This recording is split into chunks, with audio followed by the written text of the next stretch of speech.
नमस्कार।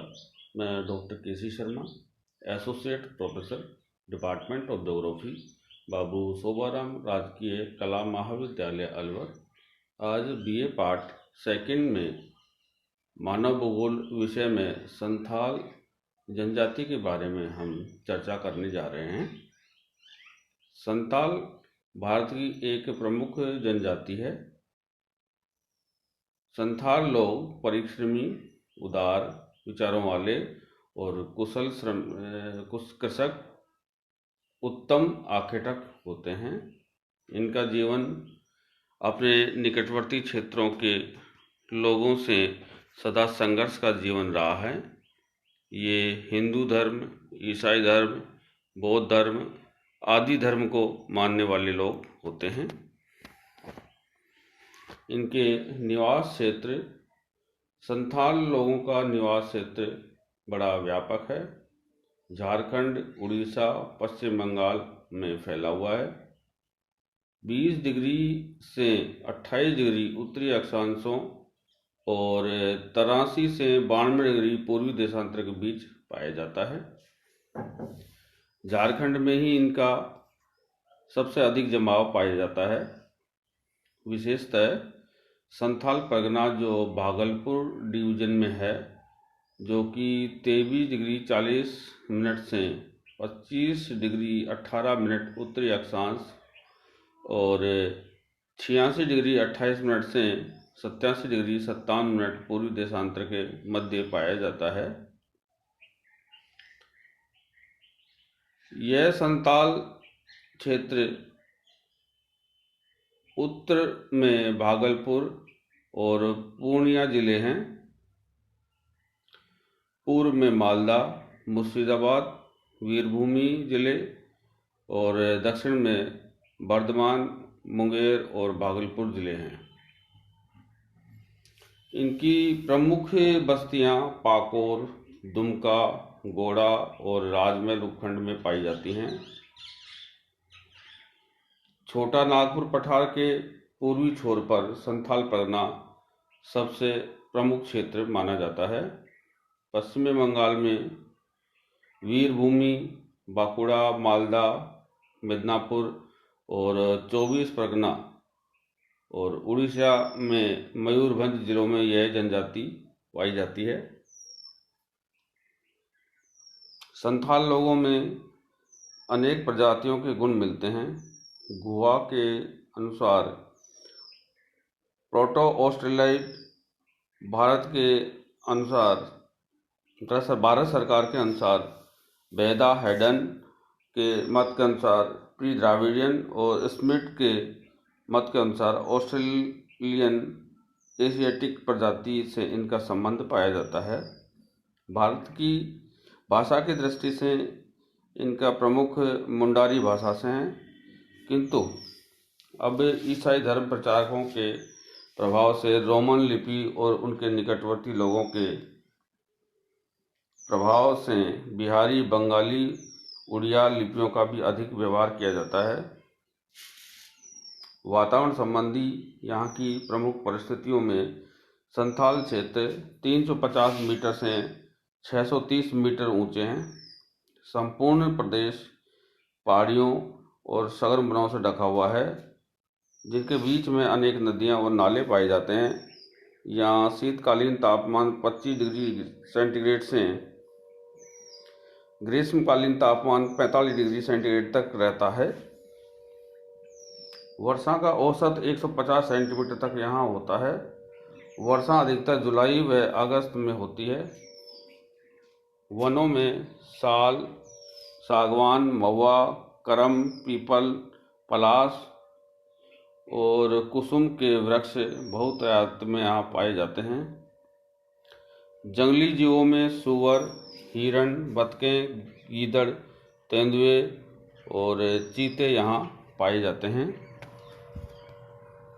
शारीरिक गठन, शारीरिक दृष्टि से लोग छोटे मध्यम कद के होते हैं।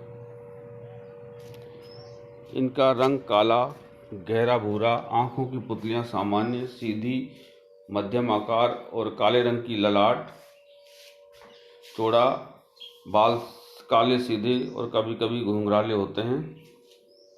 शरीर व दाढ़ी मूंछों पर कम बाल, सिर लंबा तथा नाक कुछ बैठी हुई होती है। चेहरा कुछ बड़ा और होंठ मोटे होते हैं। वस्त्र, संथाल पुरुष सामान्यतः बहुत कम वस्त्र पहनते हैं।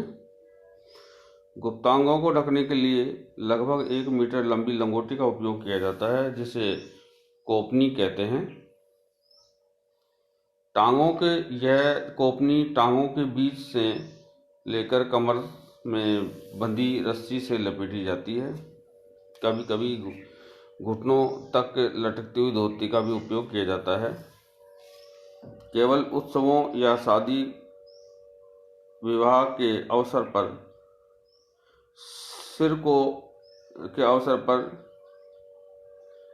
सिर खुला रखा जाता है। संथाल स्त्रियां धाता या चोली या ब्लाउज पहनती हैं।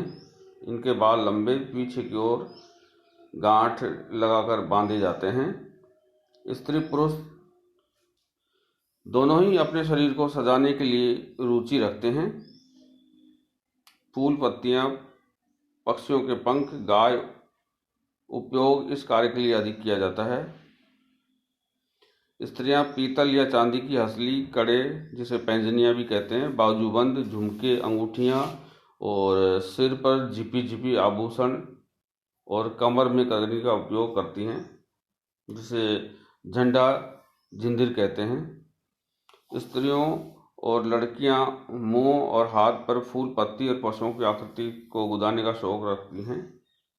घर और इनकी बस्तियां, संथाल गांव सामान्यतः छोटे आकार के होते हैं, जिनमें एक ही गोत्र या वंश के लगभग 10 से 35 परिवार रहते हैं। बस्तियां सड़क के दोनों ओर रेखांकित रूप में होती हैं। घर प्राय झोंपड़ियों का रूप लिए हुए होते हैं, जो 4 बाई 3 मीटर बाई 2 मीटर आकार के होते हैं। घर प्राय 2 प्रकार के होते हैं। एक आयताकार, जिसे स्थानीय भाषा में बंगाल ओराक कहते हैं। दूसरे प्रकार के घर गोल छातेनुमा छत वाले होते हैं, जिन्हें कातोम ओराक कहते हैं। कमरे का दरवाज़ा एक ही होता है, खिड़कियां बिल्कुल नहीं होती हैं। झोंपड़ी साल के लट्ठों और बांस की खपच्चियों और साल की पत्तियों मिले गोबर से लिपी हुई होती हैं। फर्श कच्चा, छत पत्तियों से छाई होती हैं। दीवार के बाहर अनेक प्रकार की रंगीन मिट्टियों और राख के मांडे जाते हैं। झोपड़ियाँ बनाने में सुरक्षा का पूरा ध्यान रखा जाता है। झोपड़ी के चारों ओर मिट्टी की ऊंची दीवार बनी हुई होती है। चौकोर आंगन, रसोई, छोटा या सब्जी का खेत, पशुओं, सुअर, मुर्गियों का खबाड़ा, खाद एकत्रित करने का स्थान, सभी इस प्रकार के भीतरी भाग में बने हुए होते हैं।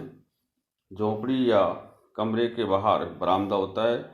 इसी कमरे के एक हिस्से को छोड़कर छोटी दीवार द्वारा अलग कर एक स्थान सुरक्षित रखा जाता है, जिसे भीतर कहते हैं। इसमें परिवार के देवी देवता और पूर्वजों की आत्मा निवास करती है। इस भाग में स्त्रियों का प्रवेश निषेध होता है। प्रत्येक गांव के मुखिया के घर के सामने गांव के संस्थापक का स्थान होता है, जिसे मांझी स्थान कहते हैं। इनमें कुछ अनगढ़ पत्थर रखे जाते हैं, जिसमें संस्थापक की आत्मा का निवास करती है। मांझी स्थान मुख्यतः लकड़ी के खंभों पर घास का छप्पर डालकर बनाया जाता है।